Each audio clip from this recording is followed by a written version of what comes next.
Mukrum Sari Don Virus Impact News Ni Raj Nongthombam Manung Hutna Saturday show the Mayam Butam Nokchari Ngasigi Saturday show gi show stopper Bigger by guessing a sea lag liba July gi Tarik Tara Marida Lamoy Kona Konga Liba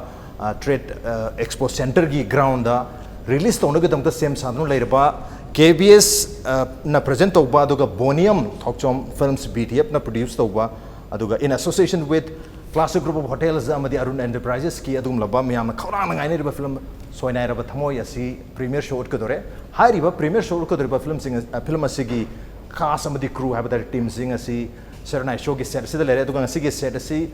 Classic Hotel habada khoi Classic Grand Jingmarum galaiba asigi Panorama hai riba Grills and Kebabs restaurant dani aha mutada SOINAIRABA THAMOI ki team mutam nokchari lengsin nole viri basi ai mathang hajarabada Sadananda Hamom oja Herojit Naoroibam Bonium oja Pilu director aduga koi Manda Leima puno putam nokchari ahan ba question si ai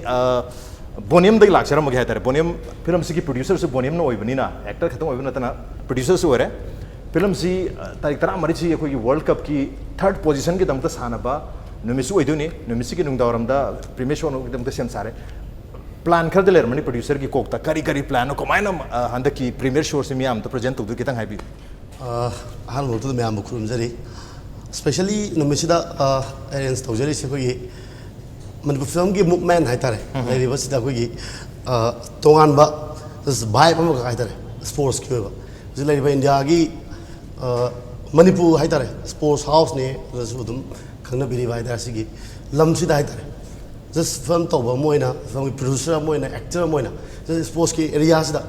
I could do something kind of contribution to in a walk on the do give feelings just among Tamakan Hider.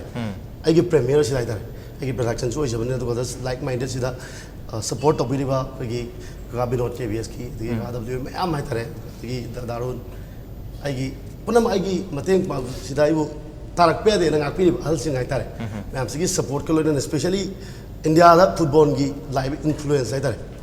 Masigi to Manipur is lady footballer ma'am like that. See ma'am just support of the Wakal on the arena. Zimatan Zana World Cup third best makes Kaluna Nagi movie premiere Punan Marimam.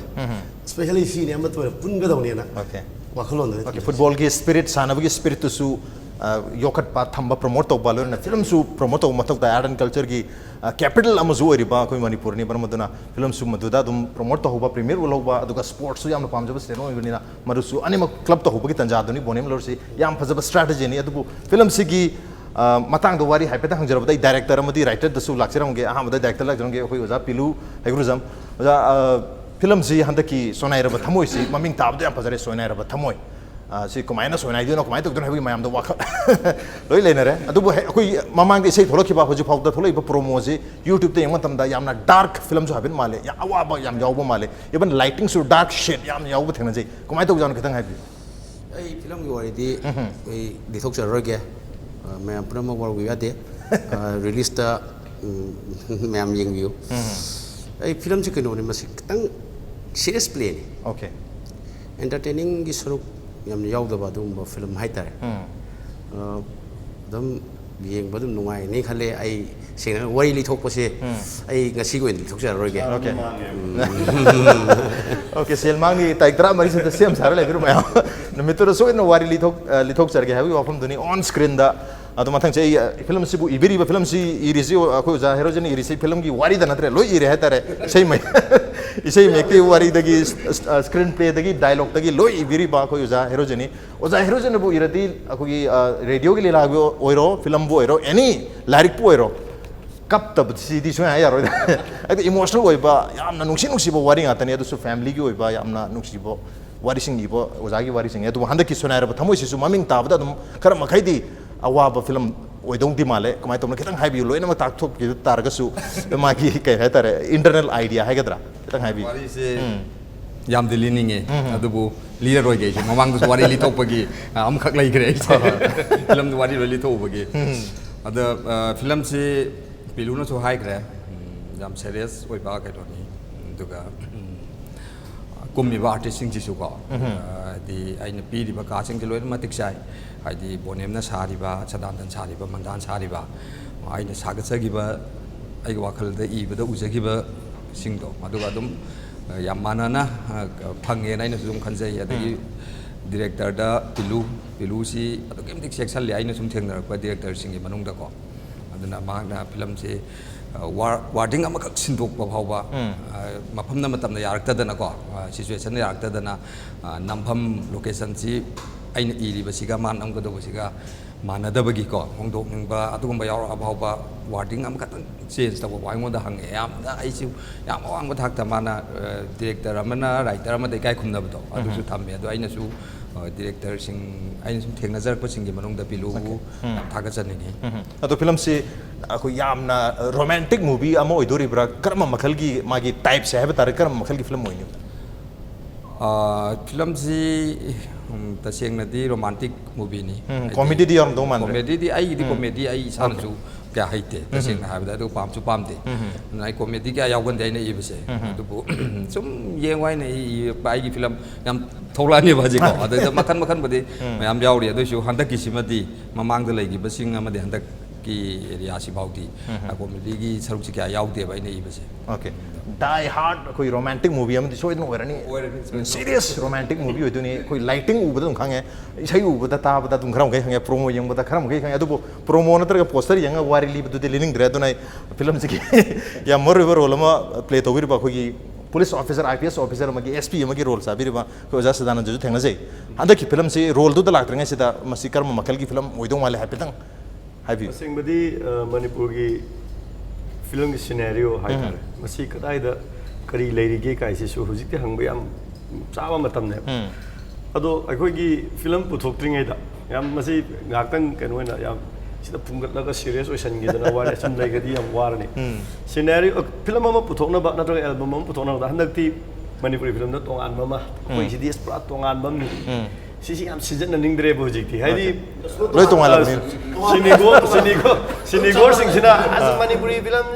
heroine ubada dum khange adagi du loisalakpada si tarani mama mapa du thoklani si highway wane ba tawdo hek akoina thaidoga manipuri film da atopa inauna wama TSP da babok yengde okay reason se aina haining se aduna aina senego sing da aina haijaning budi first tau thor kadoriba tau akoina khudol tam gadori film se kadai bokta kadi standard ta tawri sima han bada han haijaning SOINAIRABA THAMOI maming title se ko hekta haibada is something is there adi SOINAIRABA THAMOI to maming je akoi da isai da su lei ba isai sigi maming ga harak pada dum isai akoi da feeling lei da ko adumaina SOINAIRABA THAMOI haida aina dum cinema sida tabak tawjari ba mo dum feel ta we nungai jaba phauja adi ek haiba da su mina khalan ba su ya ba aduga yengning bagi feeling ma su idan lai gani sima aina khali aduna film si top top pa mahau ama oigani haiba dei haijaroi manipuri cinema ni tawda bu aina senego sing da haijaning badi this is different test aduga honariba akoina manipuri cinema da change taunaba honari je kajik mayam da utliba kenogi khogi videography gi style dressing style dagi lainari ba yum kai style je karam gai disi da dum attempt tawri khoi loina mak ngamme haibade haijaroi producer wori ba gi now actor wena su lai ba gi keno Bonium ai maru Pilu work tadi yam chawbo role loi se Pilu ga Bonium ga ne ado aikona sum yeng jaba kan da film nambam gi area lagi nam me ba style lagi adu gi mathakta THAMOI Herojit na iba wari ma napsan bane aikoi ji da manga ure sigi mathakta atop artist me already established tawdana lai confidence lai ra hai tar si artist thola ga di kai di kino khara soi tawrak kani kai na khanjaba artist me am su yawri aikoi ngasi lai ba phadana SOINAIRABA THAMOI gi sigumba nungdang mar unabasi da ai yaw haibira ko ji ai di haira roi da kai khallo ra tai do yang haiyeba aseng mane aduno world cup kisu tare adugi matakta akoi lamda masida khara khajik mayamna amagi oiro festival ama sum tari mapu gi ni adugi aduna ani si gi tosan naraga mayamda kudol tamgadawa manipuri mami taibang da anoba kudol ama hap kadori ba chapter ama hap kadori sida mayam support to lale haibagi tanja da khangan bi oduga lale han troll to na ta koi haijaning se koi manipur si de koi na chingkhat ka dau ne ba experience film sigi nami be style khara khajikti manipuri cinema da awon ba purak na ba hotna bara haibagi mami di tai mayam ne yenga kan da pura I purak te du di mayam lep ka dawne adu madi haining aduna 14 si soidani okay 14 si soidani yang biro manipur film gi manipur cinema gi hong bu purak na hona ba masina yam chaupa khongthang am lo ba tar masi yam chau haidi team gi mai ke de gi di yam na hona duna film sida hong ba haidi manipur cinema da hong ma purak na hona ba thaudang di lori adu ultimately tarik tara maris da miyam na khangani karai phauba masina khongthang hananta khongphom thangzilegi haibdu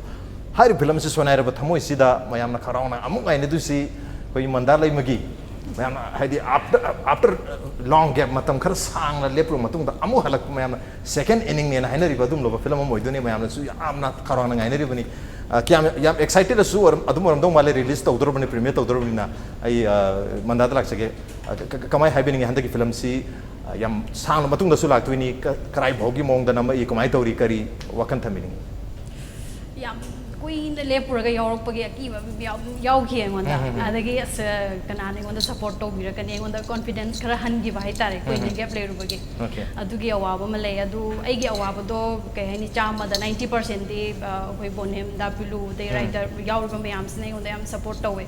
ai di script na chingkhale direction gi magi hai singba leire ko adagi art director gi hai ba leire production gi side gi award pam te yahon lehendre aduna engonda yam na support to we aduga hojik pautadi ka hena jingna ningai di oide na khale aduga mayam ge support yaubani na aduga ina nambada wagi bje role ji lau kanda aina su dum di haijagi ba de aina hana leiba logi ba role sing du tagi kitang different oiba ma pbo na hai adagi di ai gi side tagi ngamni ngamoi de ai ngonda di jingna bom di leirine aina hai de hadu di yare na producer ki side tagi su director ki side tagi su tawrage na moi di dum loi haire tawsu tawbire adamaina haire adagi di aina film se ek tawgi bada second half se kitang wana tawgi haiba de on the different oiba ma tawge na haiba pot to production ki side tagi award pa lehendre direction ki award pa leitre da ai khattani wala du se na on the yamna jingna raga tawgi bada pressure oi na on the pressure ma lei adamaina mo ware adagi mo akoi ki family oirabani na ko family leirabani na akoi evening yorko matam da shooting tawbase kitang mamni numi jangraba ai adum acting tawbom khang loisalaje de ek se kawai tawduino khangak taba maina kha thingnagi adubo koina wagi ba mayam dugi mai adegi mayam na su khorang na ngai base yamna atubu matam da su mayam gi ju adum ning bathunghalani hai jatare do 14 sida mayam gi apam da su loin thungan jage koina honna basi karai bo yong honna bi bage honna gi bage habato adu dum yeng biro okay ai mathang se Bonium lak se Bonium gi isei film ji gi isei se khara kuire 2016 gi November da ida online the release torki November 27 adun almost he ama ni gi changchat ta phajal pani na kuina gap larga premiere show la kui mami su tari film nam se kyang kuina haid matam khara sang na changrabra lotion ba phawju da kamai ta bujan film number gi di matam di sang gi di hai ta working hour ko gi schedule phajana tawga nam ki bagi dum pack ta loi gra shooting di adu just process manung ji dai tare just Saya ayu tabakal torut, tabakal kucing bokap tadi di tapi logi kayak gimana tadi di, terus saya naik su yang ham deki gitu sih masih, enam tu tahu enam boleh, release tahu ram dai gimana tam dai tadi sum, kita ni dalam sana gimana ram je, mainly kayak nak kata lagi, besar thada lagi dah, terus return enam dah lagi,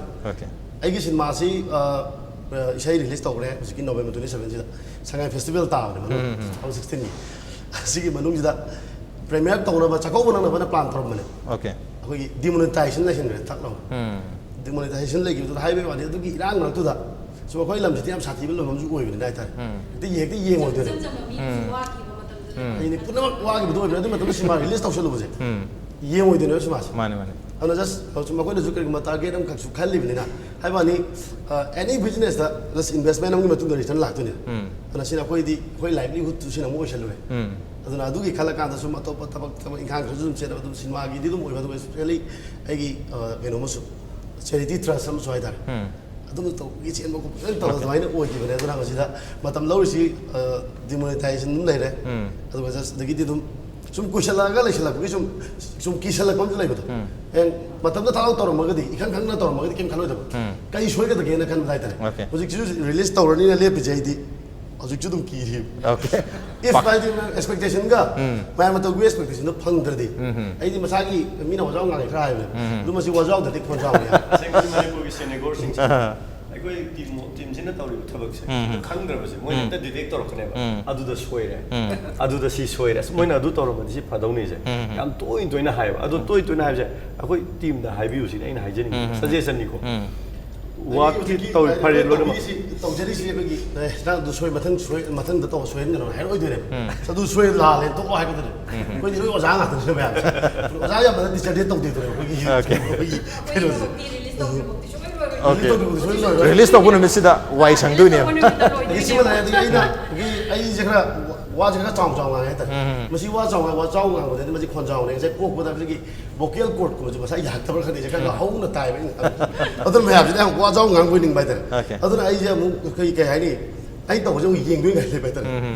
ꯑꯩꯈꯣꯏ ꯇꯧꯕ ꯂꯩꯔꯦ ꯌꯥꯝ ꯀꯨꯏꯅ ꯍꯧꯖꯤꯛꯐꯥꯎ ꯐꯥꯎꯗꯕ ꯑꯗꯨꯝ ꯐꯥꯎ ꯂꯩꯕ release ꯁꯤꯕ ꯌꯥꯗꯕ ꯐꯥꯎ ꯂꯩꯔꯦ ꯑꯗꯨꯅ ꯄ꯭ꯔꯣꯗ꯭ꯌꯨꯁꯔꯒꯤ ꯊꯕꯛ ꯈꯛꯇꯅꯤ ꯄꯩꯁꯥ ꯈꯣꯝꯖꯟꯕ Okay, release ꯇꯧꯔ ꯃꯇꯨꯡꯗ ꯄ꯭ꯔꯣꯗ꯭ꯌꯨꯁꯔꯒꯤ ꯊꯕꯛꯅꯤ ꯆꯤꯟꯗꯣꯏꯁꯦ ꯍꯦꯟꯅ ꯆꯤꯟꯗꯣꯏꯅꯤ ꯍꯥꯟꯅ ꯆꯤꯜꯂꯤꯁꯤꯗꯒꯤ ꯑꯗꯨꯒ ꯈꯔ ꯍꯦꯟꯅ ꯃꯌꯥꯝꯗ ꯑꯦꯛꯁꯄꯦꯛꯇꯦꯁꯟ ꯂꯩꯕꯅꯤꯅ ꯑꯦꯛꯁꯄꯦꯛꯇꯦꯁꯟꯗꯣ ꯌꯧꯗ꯭ꯔꯒꯗꯤ ꯌꯧꯅꯕꯗꯤ ꯍꯣꯠꯅꯔꯤꯅꯤ ꯑꯗꯨꯕꯨ ꯌꯧꯗ꯭ꯔꯒꯗꯤ ꯍꯥꯟꯅ ꯄꯥꯈꯠꯆꯕ ꯁꯨꯃꯥꯏꯅ ꯄꯥꯈꯠꯄꯁꯦ ꯃꯌꯥꯝ ꯍꯥꯏꯅꯩ ꯊꯕꯛ ꯑꯃ ꯇꯧꯕꯗ ꯄꯥꯈꯠ ꯇꯥꯔꯒꯗꯤ ꯁꯣꯏꯗꯅ ꯁꯛꯁꯦꯁ ꯑꯣꯏꯅꯤ ꯑꯗꯨꯅ ꯍꯟꯗꯛꯀꯤꯁꯤ ꯁꯛꯁꯦꯁ ꯑꯣꯏꯗꯧ ꯃꯥꯜꯂꯦ ꯑꯩ ꯗꯥꯏꯔꯦꯛꯇꯔꯗ ꯂꯥꯛꯆꯒꯦ ꯑꯩꯈꯣꯏ ꯑꯣꯖꯥ ꯄꯤꯂꯨꯒꯅ ꯄꯨꯊꯣꯛꯄ ꯐꯤꯂꯝ ꯍꯥꯏꯇꯥꯔꯒꯗꯤ ꯑꯩꯈꯣꯏ ꯇ꯭ꯔꯦꯗ ꯃꯥꯔꯛ ꯍꯥꯏꯒꯗ꯭ꯔꯥ ꯃꯤꯡꯁꯦ ꯄꯤꯂꯨ H ꯍꯥꯏꯁꯤ ꯌꯥꯎ ꯇꯥꯔꯒꯗꯤ ꯐꯤꯂꯝꯁꯦ ꯑꯗꯨꯝ ꯐꯖꯔꯝꯃꯅꯤꯅ ꯂꯩꯅꯕ ꯑꯗꯨꯝꯕ ꯐꯤꯂꯝꯅꯦ ꯑꯗꯨꯅ ꯍꯟꯗꯛꯀꯤꯁꯤꯁꯨ ꯀꯌꯥꯝ ꯌꯥꯝꯅ ꯑꯣꯞꯇꯤꯃꯤꯁꯇꯤꯛ ꯑꯣꯏꯕꯤ ꯀꯃꯥꯏ ꯈꯟꯕꯤ ꯍꯥꯏꯇꯥꯔꯦ as far as kaya tara miyamgi expectation is concerned. Pressure am zulem to male uzada. Adi pilu gi minga ama yawbuni na. Saying na kan film nam de pressure ite. Okay. Film nam de. Ngasi putem film nam pada ai film ko flop sakit. Super flop. Kanam ta hai ra Africa le chabi na kunam nam ge. Ai na ngasi de ge 18 years work to pada ama ka flop sakit. Adum matam ai film nam tu ogen khan. Wa khan. Ado ko ai ko gi writer ga adigi producer yam oiba aina director su yam na har pada de wangang ya da bhai tar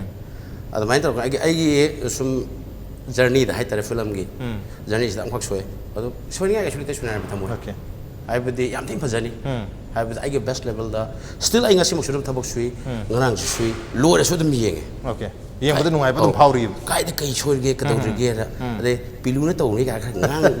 chaina mi mabsuk group amsu lai jari ade pilu choi ni da bai tar Okay, pilu ne to hai betul harau jaga to kangu phajagan ne khan kangu su le adu pilu ne to hai di sida dagi ngai basu kangu ngai lai je aduna moina sida rakna ba yari phajana sem je ba ko le oza Herojit dilak chege oza Herojit ki adu mangne oza ne rak story de soidna phajani ha bagi trade bang amadum lai jarbo oza gi ne adu title dagi hore SOINAIRABA THAMOI yam catchy oibam title ne dum haurise adu kari gedam to SOINAIRABA THAMOI tholi no haibasi haibetang haibiro story tu da demand torokpa kaino ni title ni adu budi ko haidi limyeng ga dum khangbi ni haidi adu bai ju ngasi ke promotion to voice sum khalam title se SOINAIRABA THAMOI hana de khalu de hana tu ngasi ngarang ji khalak bai tare haidi SOINAIRABA biologically तो biologically SOINAIRABA THAMOI hai tar ga di thamoi je sonai tar di mi do function to yaro du ne adu ne thamoi de soina arak pani na ko ga di sumna gi kut ta khong ga soina bi na te bai di kano dei thoi tamo na hai do kini ko aduna adum babong myam na adum yam yeng han ningi aduga taseng na mafak chana season ba mama yauri taseng na film se aingon da mache am hu yeng han dri pilu na Okay. adu isai si di aina mana heng number loi bagi matam che sida tamu nang isai se yengo na engon da yenge ai di story che loin khange ko aina izagi bani na do mana isai se engon da yengan bagan sida ai se pi se charang ani mak ta thok ki bane ba adai da piluna asai success oi de ma lawe ba ai kapasi ura ga writer ka khra bani na Embarrass ena nupa gi mamit gi mit uri di bi ni tar ka pu ja tamu da hamne ai stu le thaw sui da pi bani no ngalam dai ne phone da kung ri da tamu sai to sai jo sambal ram ti yeng bi law Okay. ayu ki pung tam khai tal le la ala ka sai je ma pi ja ni mak ta ai nupa ra ka pu da sai mit u da ni mak pi ta ba ja ai aham bu le Okay, akoi November 27 de release hogi bisai se. Okay. Okay. Sei de punna kya no ja yaw doi se. isai si sei di kare yawe sai gi ba ta sai gi ba ta sai gi sai ba ta gi ta hai jo ge sai gi ani ne la to jo se Okay. ama gi le ra to ama na glamour ge ma ha ke ta ka da gi ai am masala handu ai di batadan da ko tolongo ko e ani relation kon di sai ai ko ko su tolongo ya chobam support nai ai piron wai sa ko ba ana masi ai na so am na kan nu si jabai ta adum ma chin khat kiu je chin khat kiu je ma ni sai ji nam ji ai ko ma chin khat kiu je ai ko pa da ri ya so bai ta mai je ma chin je ko gi 상리 돈 내도 빨리 이거 말이야. 저희도 아이도 이제 너무 비는 뭐 하나 맞죠. 아 또 보시 띵래는 뭐 있다디. 그냥 나이도 못 가야 남자도 주자. 나 애들 저다 해도 주자. 소라 상리 떠기 저희가 로마 빨리 그래 그래. 부님도 그냥 보고 다 그냥 그러네. 모노폴리 떠고네 봐. 아이디 나와의 호이 머니푸르다 필름 파자마 라가까나 필름 좀 얘기하는 마케팅 웹으로 이제 막 잡을래. 내가 뭐 얘기는 뭐 오늘이네 봐. 아이는 신발 플랜. 여기 시스템은 다지 마님도 저들 그 리허설게 떠오르는 것이 저는 이제 좀 누파 아니가 이제 다시 뭐디 또 마가 지금 차가 합게 할래 봐. 이래 해도 돼요. 뭐니 또 그러시네. 아니 뭐기 아니 사단다가 만다라 아이기 시스템 좀 필름들래. 뭐 사단다가 나도 이가는 렉터 토브는 딱 놓고 아주 뭐 토브서 이게 농시로 번 타모이 구가 시작되네. 이래 해도 노인 된도 바로 아이 야오니. 아이 야오셔 거기 남들이라도 강들이 가지. 계속 지가 봐. Palay nga sida nung siro ba tamoy se. Si matintang. 야, 또 Bonium Thokchom. 할 때. 작전을 gel래. Tanjasari nga sida. 작전을 gel래. 지금 맥심보다 스페셜리 왜 다 모여서 시작해놓래. 제 맥기도 못해 매진네 말. Bakta kapto po nga. 제 맥심 상상이래 그래 말이야. 좀 이제 좀 상을 왜 그 상음만 이거 술 발간 뛰는 거야. 오케이. 이제 그걸 담저게 찬스로가. 또 생긴다. 현다라 그래. 와이 맞아서 왜 야오리 왜 제시다. 거기는. 이제 하우부기 맞대는가. 아로이 방 맞대니 실제게. 하우부지나. 너희 샤우네 야니네 뭐 생각이. Musiruba thamoisina iral oire warak chabangam thamoisigi marani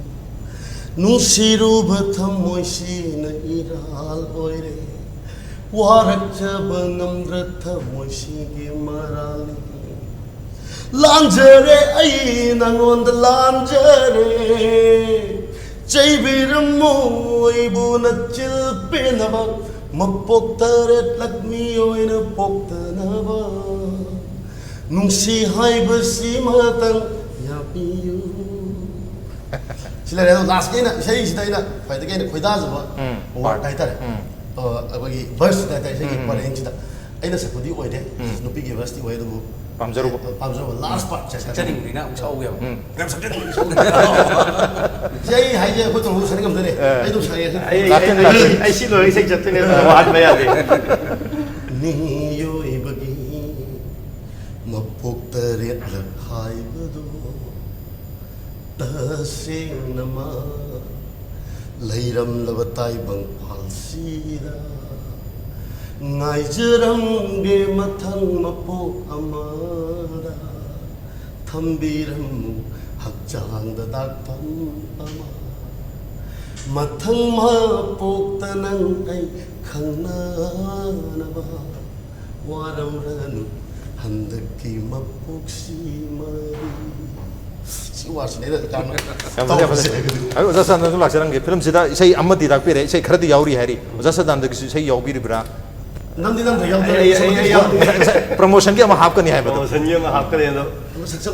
마디 뭐 선녀 마디 막 같은 사는 자이나 아이나 진리는 samana re 보지 티바. 마디 뭐 디산게도 매am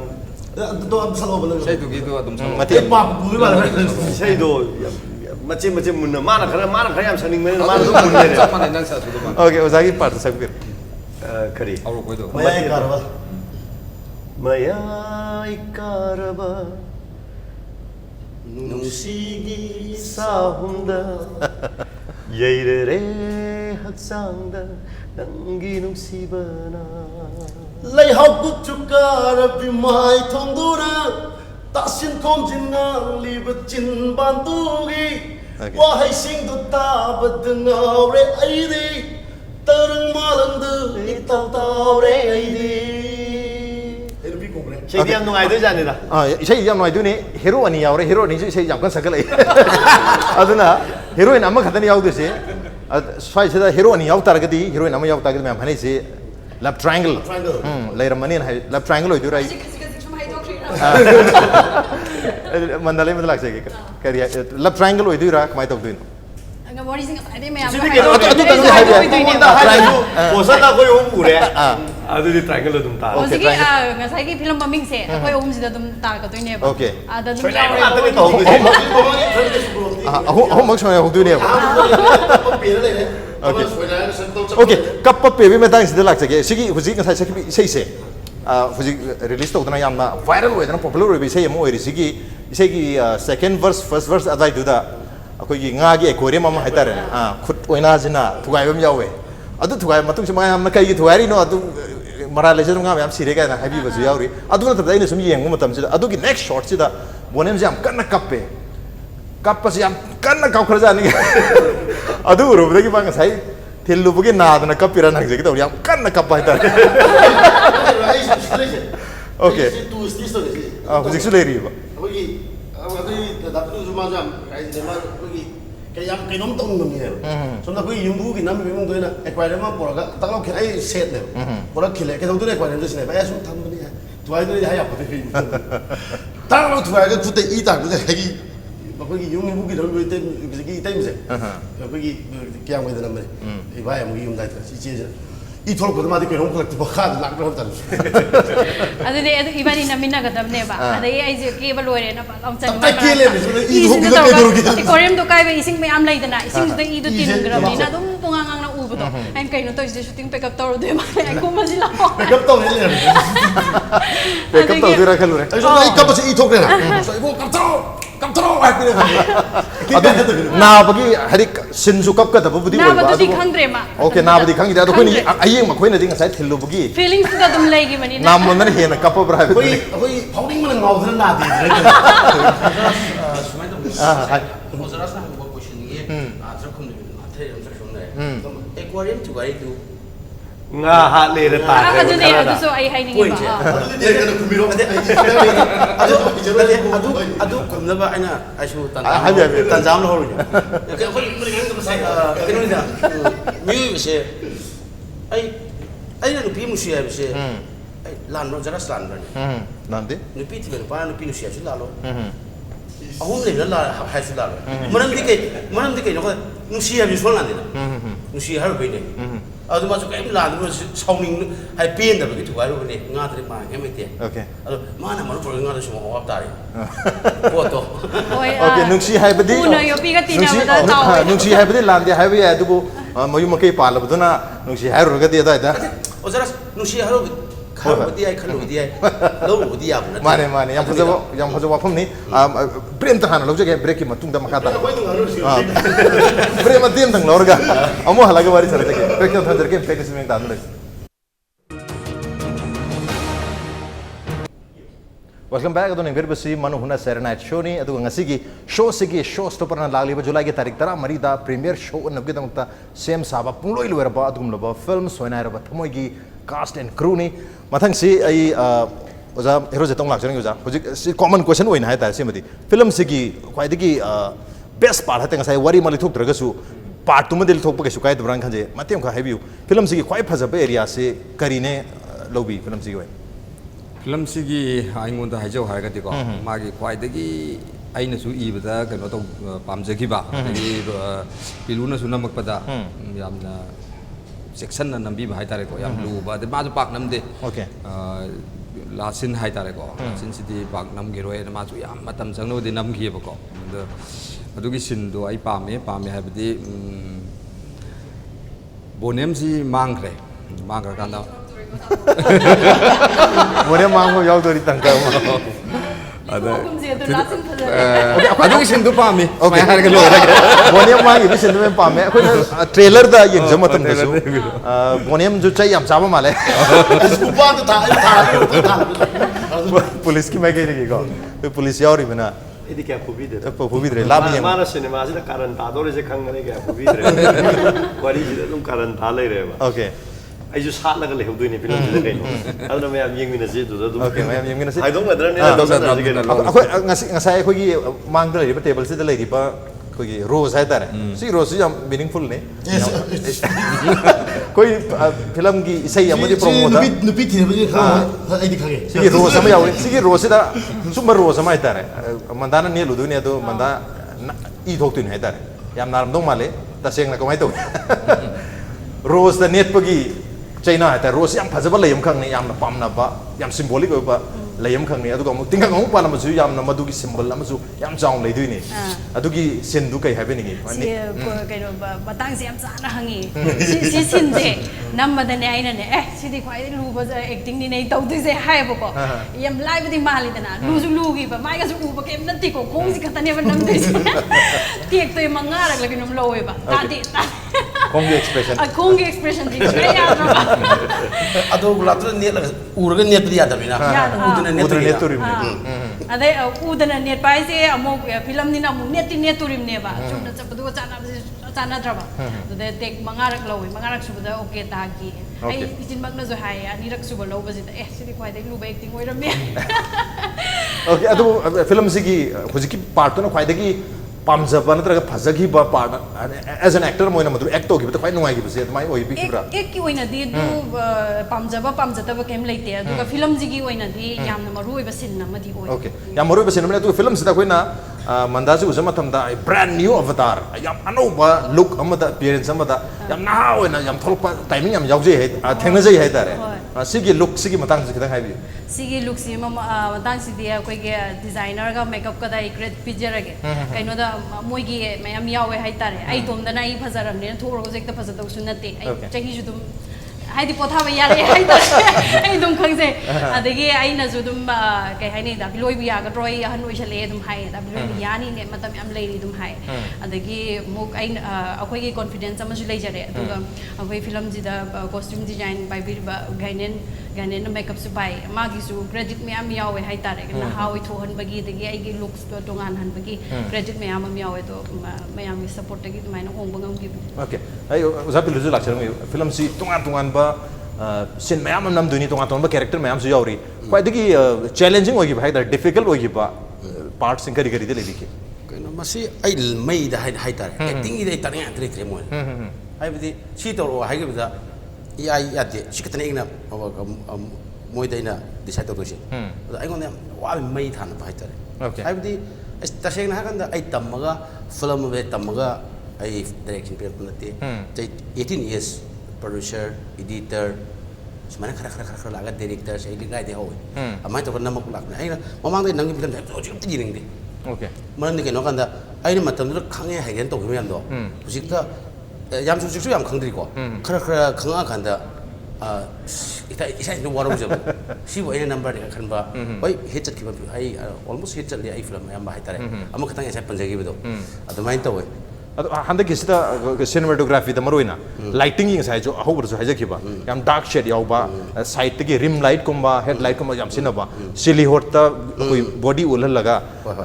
direct maksu loi uhanda ba dumai yam yau he tare dark shade ma'am so even to dinate kaino ni haibdi situation ni demand to okay adu ma haibdi hap ya ba hai tare ni ojaras kai ga sim matak to phunai je day time da kama manya pote okay samna kan da situation ni demand to potu adu khakne haibdi adu hanai mamba ajisu khoi bonem na hai khoi da phi mamba yam pam bane mina pilu gi sama je kam kan nong ando nong nei kan kan wa rai nong sama thoki ma thoki mina ada pilu sama je kam kan nong ando nong ni ko nang ma rai thok ni ko hai te matam ai hala hai ai na kalu nang sai mina mi nong ando hang ni ne wai to bro matam nang ibu uri nung sumai to kan da thain gi story number se day time number se ya mutla awa ma sa okay si si matang je na bro ai na hai je ning bam na ko gi light ki matang je producer mo ina hai tare just actor na ta producer mo ina ko da thena ki THAMOI ro ne isla script se jo mai je mahabharat ne mai ne je mahabharat mi taruk roi sab adwai sin ji to isla ke ne ada sunda ki isla hai budi lighting si yum mai sai ni ai sai ki ai sai je ai sai kon ga chao ba mo si wa chao mo te ko chao ne ai sai je de dai to ro ki mahabharat ne tam ko je काम da khoi Manipur da namna riba cinema singi mong da khoi yum da mi manga wai sabe ya yum je ka jik le to big big lo se mai khoi especially la ko da ki uje ke namjari bi mo khoi ka ga bi note ki se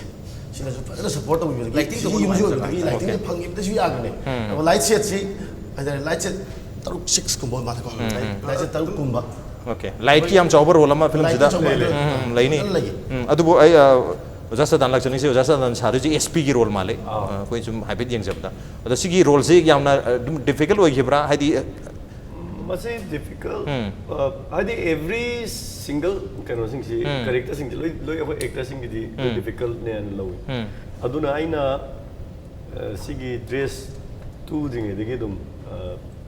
ꯑꯩꯒꯤ ꯈꯪꯅꯖꯕ ꯍꯥꯏꯇꯥꯔꯦ S P ꯑꯣꯏꯅ ꯂꯩꯕꯁꯤꯡꯗ ꯆꯠꯂꯒ ꯀꯔꯤ ꯀꯔꯤ ꯀꯃꯥꯏꯅ ꯇꯧꯒꯗꯒꯦ ꯑꯩ ꯁꯤꯗ ꯑꯥꯝ ꯊꯥꯒꯠꯂꯤꯁꯤꯅ ꯀꯩꯒꯤꯅꯣ ꯑꯗꯨ ꯂꯣꯏꯅꯃꯛ ꯈꯜꯂ ꯀꯥꯟꯗ ꯇꯧꯕꯅꯤ ꯑꯗꯨꯃꯛ ꯑꯗꯨꯁꯨ ꯑꯗꯨꯝ ꯑꯁꯣꯏꯕ ꯑꯗꯨꯝ ꯌꯥꯎꯏ ꯁꯝꯇꯥꯏꯝ ꯇꯨꯄꯤꯒꯤ ꯃꯔꯨꯑꯣꯏꯅ ꯇꯨꯄꯤꯁꯤ ꯌꯥꯝ ꯃꯅꯤꯄꯨꯔꯤ ꯑꯩꯈꯣꯏꯒꯤ ꯁꯤꯗ ꯁꯤꯅꯦꯃꯥꯁꯤꯗ ꯇꯨꯄꯤꯒꯤ ꯂꯩꯊꯣꯛ ꯂꯩꯁꯤꯟꯁꯤꯗ ꯍꯦꯛꯇ ꯇꯧꯔꯝꯃꯦꯕ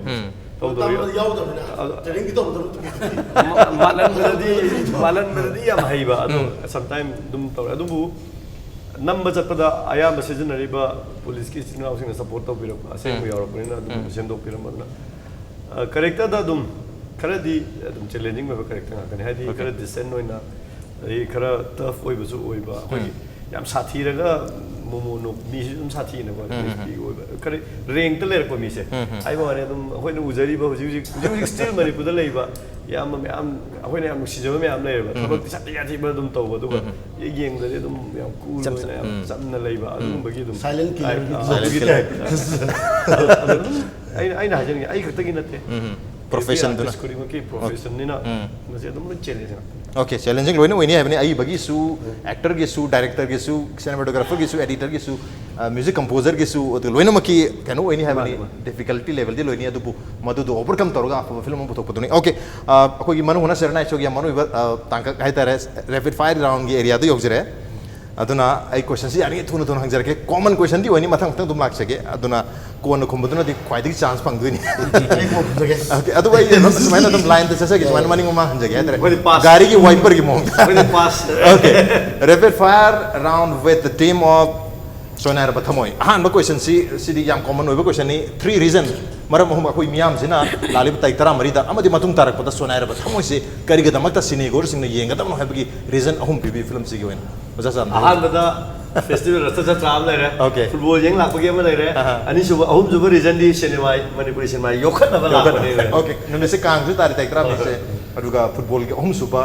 प्लेस के दमक साना दुनि अदुगा अहुम सुबा रीजन जिना सो इदनि येंगियो प्रमोट तो बिहने ओजा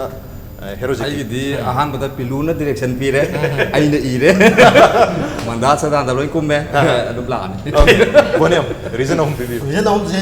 फर्स्टली अहम दा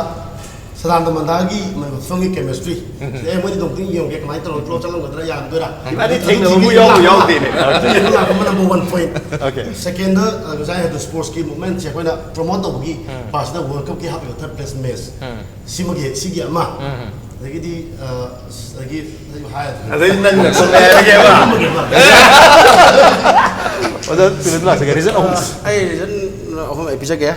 अहां बता बोनियम की धप बोनियम की धप अनि सुबदा अखोगी सदानदगा मना कुइना कुमुक्तबगी बाबोगना येंगबी यर्नेस फाउदो अदु अमदि आइने डायरेक्शन पि हाइता ओके सेल्फ प्रमोशन तवरजे मंदा दस लाख से माने माने इसाना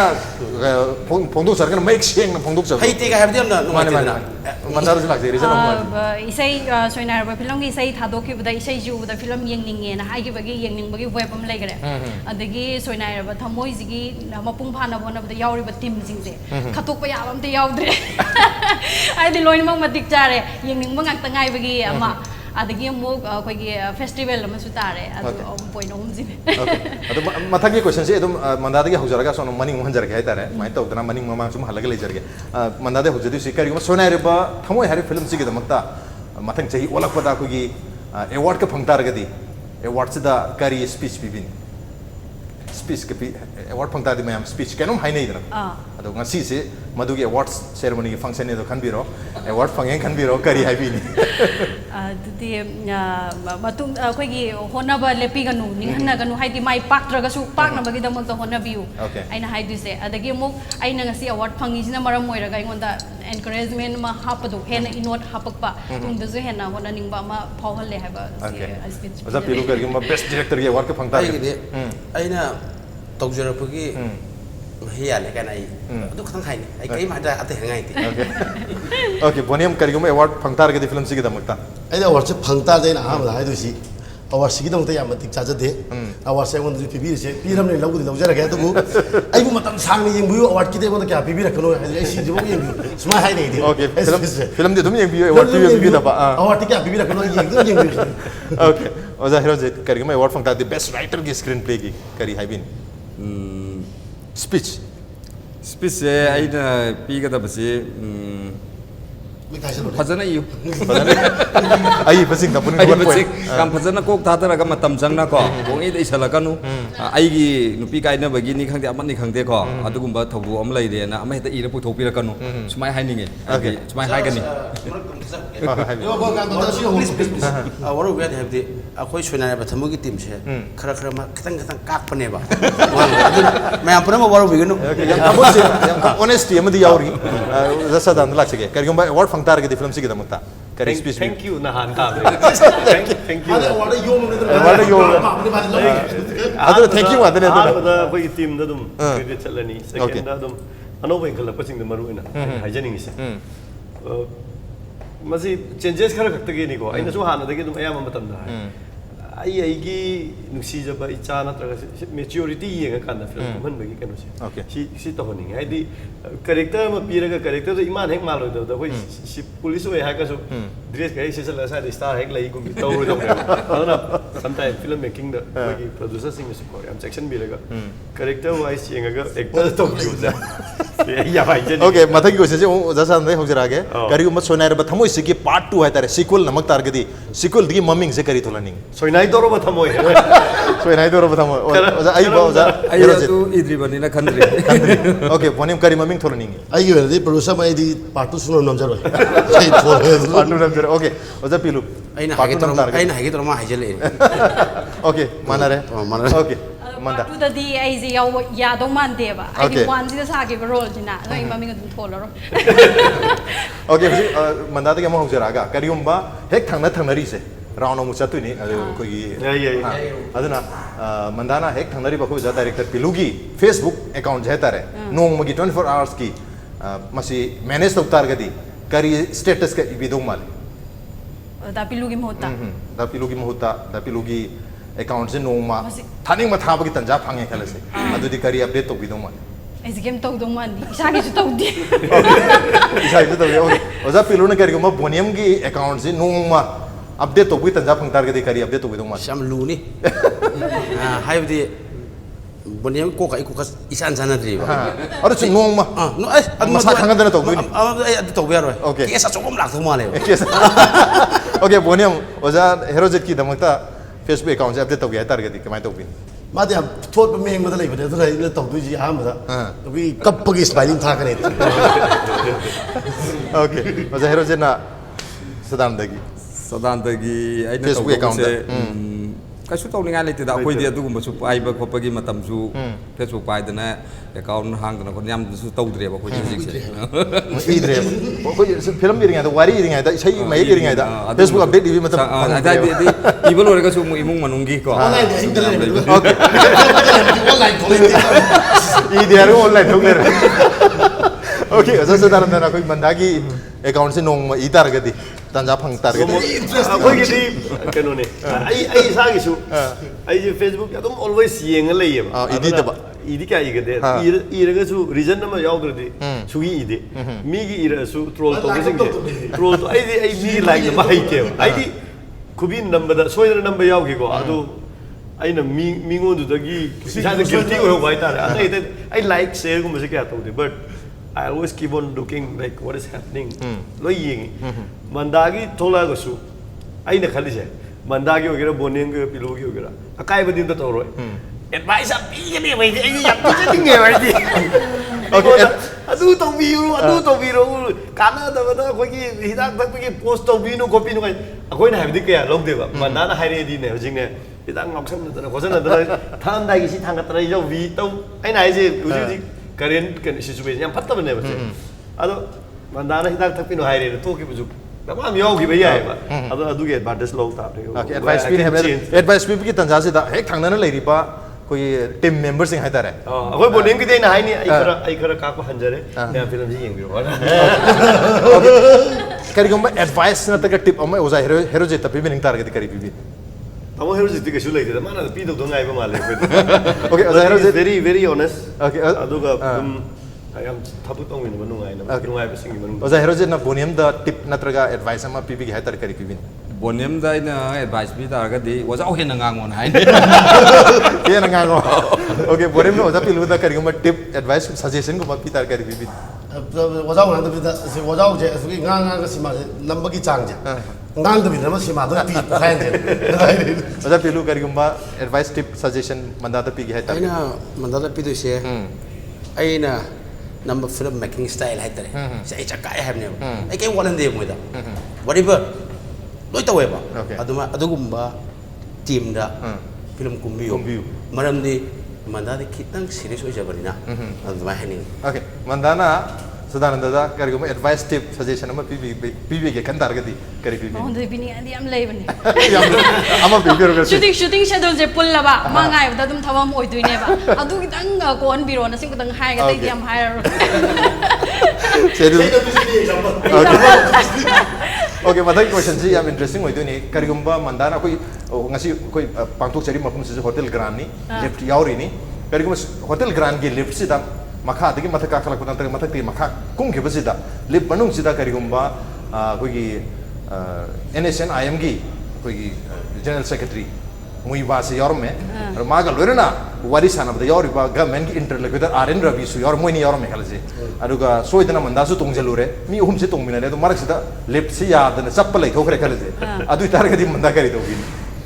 ꯑꯩꯁꯦ ꯕꯦꯜꯗ ꯅꯝꯃꯅꯤꯀꯣ ꯑꯗꯒꯤ ꯑꯃꯨꯛ ꯑꯩꯒ ꯂꯩꯃꯤꯟꯅꯔꯤ ꯃꯤꯁꯦ ꯀꯅꯥꯅꯣ ꯑꯝꯇ ꯈꯪꯉꯣꯏꯕ ꯑꯩ ꯈꯪꯉꯣꯏꯗꯤ ꯃꯃꯤꯡꯗꯤ ꯇꯥꯔꯦ ꯃꯣꯏ ꯀꯅꯥꯅꯣ ꯃꯣꯏꯒꯤ ꯑꯗꯨꯝ ꯈꯪꯉꯦꯀꯣ ꯈꯔ ꯃꯁꯛꯇꯤ ꯑꯃꯨꯛ ꯈꯪꯗꯦꯕ ꯑꯩ ꯑꯗꯨꯅ ꯀꯅꯥꯅꯣ ꯀꯩꯅꯣꯗꯤ ꯑꯃꯨꯛ ꯈꯪꯉꯔꯣꯏ ꯃꯤ ꯈꯔ ꯇꯣꯡꯃꯤꯟꯅꯔꯤꯗꯤ ꯈꯪꯗꯣꯏꯅꯦ ꯑꯗꯒꯤ ꯑꯩ ꯌꯥꯝ ꯅꯛꯅꯕ ꯃꯤꯁꯦ ꯃꯨꯟꯅ ꯌꯦꯡꯒꯟꯕꯁꯨ ꯑꯣꯏꯗꯦ ꯍꯥꯏꯐꯦꯠ ꯌꯦꯡꯉꯒ ꯑꯅꯤꯔꯛ ꯊꯦꯡꯅꯕꯗ ꯃꯁꯛ ꯈꯪꯗꯕꯁꯨ ꯑꯗꯨꯝ ꯌꯥꯎꯋꯦꯕ ꯃꯁꯛ ꯈꯪꯉꯔꯣꯏ ꯑꯗ ꯕꯦꯜꯗꯣ ꯑꯗꯨꯝ ꯅꯝꯃ ꯑꯗꯨꯝ ꯂꯩꯗꯣꯏꯅꯦꯕ ꯅꯠꯇ꯭ꯔꯒ ꯃꯣꯕꯥꯏꯜꯒꯨꯝꯕ ꯌꯦꯡ ओके अच्छा पिलु लाक्से के करीगुम्बा NSN IM की जनरल सेक्रेटरी मुइबागा इंटरलोक्यूटर आरएन रवि का ओजा पिलु का लिफ्ट चप्पल लेरे करी दोबिनी मुइबा लाए काइना हाइबदि अइना फाव काइना पाव बिबदि यारोय मननु कइनो कंदा मुइ मसत ले पाव खनरमनेबा अजुना आई केम हायरोय मोन हेक यारक पसमकपदो अदर मुइ मतुंग मिनरगा सुम आई लमिदम चा तमिन थोजरागे ओके करीगुम्बा बोनियम ना हारिबा मे एनीसिगा लिफ्ट पल्लगा लैतारगा सही फागना गांगथरे अरे धाइजा रा के नुसिना बजिना क्वाइ मरुने अरे लम नुंसिद पुया पते प्रोड्यूसर रोसि मानमजे ओके ओदा हेरोजेट करीगुम्बा मुइबा अमदी आरएन रबिगा पुलप लिफ्ट अमदा पंदारगा करी तोबिन आइसो दो आइगी मोइभानी खंगगदी खंगद्रगदी खंगद्रगदी आइसो तुमिना दम लाइन पिलुना हाइदो माइना खंगगदी वारी सानबे खुदोंग जाव फंगगदी नुंगाइतब सिचुएशन मयाम को बाकी इरांग हौरिबो कोलिबसे सिगी मतंगदा अदुम खजिक्तंग अदुम हाइबगी खुदोंग जाव फंगा हाइगनेन खा ओके ओके अजा सदानंदा करीगुम्बा हाइरिबा मियो एनीसिगा लिफ्ट मनुंगदा चपखरे पनगरे मिनिट 35 पल्ल लेरे मिनिट 35 से करी दोबिनी कैसे तोनिंगाई लेते लीडर आइसिदी ऑलवेज आन द रेस्पेक्ट अमगी ओइरो कम्युनिटी अमगी से याम फन्न होना बिरिबो am haningai leite aina huji khalli do jungle da kai thengna bagumani aina kaina kaidoni aina kaidoni araga kaidona dum tawgrani adu gi bana adu tawda bu only ani du da haitare word amadi haini amana nungsi nasi amana nungsi na halu yam phajo aina haining is akoi swai gi hogi badu da nungsi nasi haibse thamningi adagi lakadu du da nungsi na halu aise yam phajo wafam ne wahi ani khatane adu wahi ani yamna meaningful hoiba okay mathangi question se amu oja sadandai hojage mas handak sin choose to ya tare option ani ni bijage ani sidagi amam choose to biu pauna kaithel thangal kaithel pauna okay reason si pauna kaithel se koi angang oi ngada pauna kaithel da yam dum lei ri adu mathak ta ayamba merchandise kano singsi ona ketel dalai tanggal ketel sina ayamba akogi mechanical oiba dagi gari gi part ke wai chakhidana luxurious ye oi da oi de aduna asum angang ngani dagi le rakhe badal pa ketel okay oja Herojit lak chage ILPS inner line permit system framework agreement ani jumong da makar ma choose to issues kari gam ige khan dar gati film ga ige khan dar di ILP to ni ILP da reason result se haidi akoi gi adum ma sigi kaino mayam ama leire dana ko haidi akoi gi tung gi mirol gi ko sum kitang kannana ba ko na ba gyan ta do mayam leiri ba bhap ta do mayam ti ta na ba gi maram da mani gi okay Bonium gi singing or acting ama khatang choose to tar gati acting reason ai sai di ta ai sai de joy tuna sai di mai pit phom ne di sai salai ne ye ga salai ne ba adami na mo di hel ha ga lai ne ko su ma sa mo daw lai ne chak chak la aduna acting ji da ta sai na yam hairu bai di da te tas aina le la yaw jana ma gi hai tare tas basically akoi gi keno di khau de ras nu ai ke bhaje de adu just expression lai tare feelings express to body okay engam gani tha jabale dura sai di hai ba ne na adu tak law taro ha di chap ai chap ni chap de nei adu acting ka jage okay ai oja piru lak changi oja project digital cinema su labne na digital cinema natraga celluloid cinema ai digital dum namni okay reason reason ji ne digital ge adum akoi celluloid adum kanam taw ya lob taw celluloid da adum kapto adum yare ado digital sina di haibdi ai gonda digital namu celluloid namu hai ta ga di ai digital namni haibdi celluloid namna Manipur milite aduna ai digital jage ado phara power kanda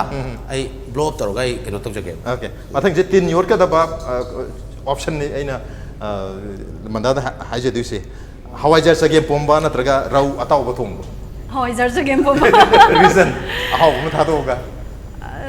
hawai jar sagem pomba se nga su dum yaw doi ni sai gi amak khan do dum yaw ro ne ba khare hen cha ba phang ni okay yam haije ngasi gi rapid fire gi question mayam se yam phajana yam lively on pibiri matam su lo selak pasida film sita itra marida la iba thang jero min habi tare kang mi su tabani mi sigin mi dang waram taru onwards wi lamboi khona khong dai ba trade expo center gi ground sida koi gi football dagi horga mathang cinema ka pok si tawdun yam chaw event ni Manipur myam soin lakani khanje adubu hena lakpina ba aroi boina koi gi appeal habatare message myam da amtang mathang taw yu dai